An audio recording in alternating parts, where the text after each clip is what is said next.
பட்டேன பத்னாங்கம் திரிநேத்திரம் சாந்த விக்கிரகம் தியாயே சமஸ்த தோஷக்னம் வாதாத்மஜமகள்மஷம் அஸ்மத் குருபியோ நமகா விகனச மகா குருபியோ நமகா அனுமன் சுவாமிகள் ஆசிகளுடன் தெய்வங்களை வந்து கலசத்தில் வச்சு பூஜிக்கிறது உண்டு, தீபத்தில் வச்சு பூஜிக்கிறது உண்டு, உங்களுக்கு விக்கிரகங்களை வச்சு பூஜிக்கிறது உண்டு, வர்ணகலாபம் படத்தில் வச்சு பூஜிக்கிறது உண்டு.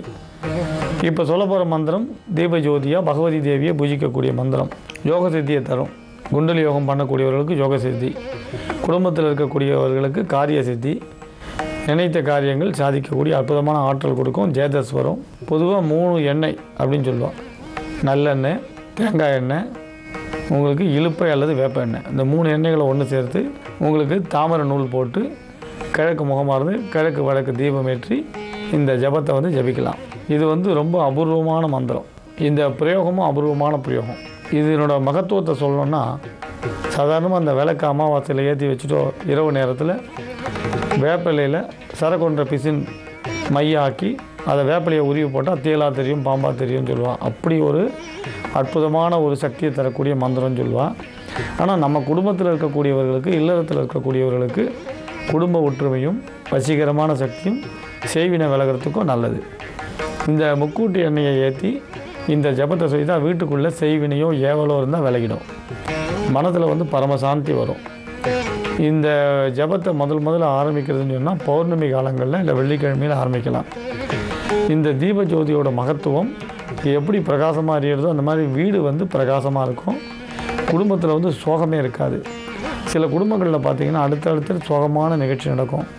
விபத்து, பொருள் காணாமல் போகிறது, சண்டை, பிரிவு, மன வருத்தம், வெளிநாட்டு பயணங்களுக்கு தடை, அதேமாதிரி கோர்ட்டு வழக்கு, வியாஜியங்கள், இதெல்லாம் பார்க்குறோம்.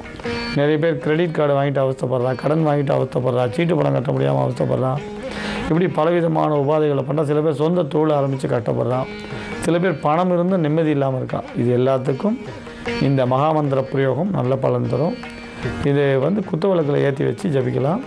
ஒரு மனையை போட்டு கோலம் போட்டு அந்த கோலத்து மேலே 1 அடி, குறைந்தபட்சம் 1 அடிக்கு மேலே இருக்க குத்துவிளக்கு ஏற்றி இந்த 3 எண்ணெயை ஒன்றா சேர்த்து தாமரை நூல் அது போட்டு விளக்கேற்றணும். ஆனால் நீங்கள் கற்பூரம் ஏற்றும் பொழுதோ ஊதுவத்தி ஏற்றும் பொழுதோ இந்த குத்துவிளக்கை பயன்படுத்தக்கூடாது. தீபஜோதியாக பகவதியாக இருக்கக்கூடிய இந்த குத்துவிளக்கில் ஊதுவத்தி ஏற்றுறதோ கற்பூரம் ஏற்றுறதோ கூடாது.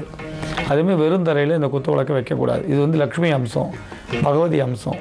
அதனால் இந்த தேவியை குத்துவிளக்கில் ஆவாகனம் பண்ணி தரையில் வைக்கக்கூடாது.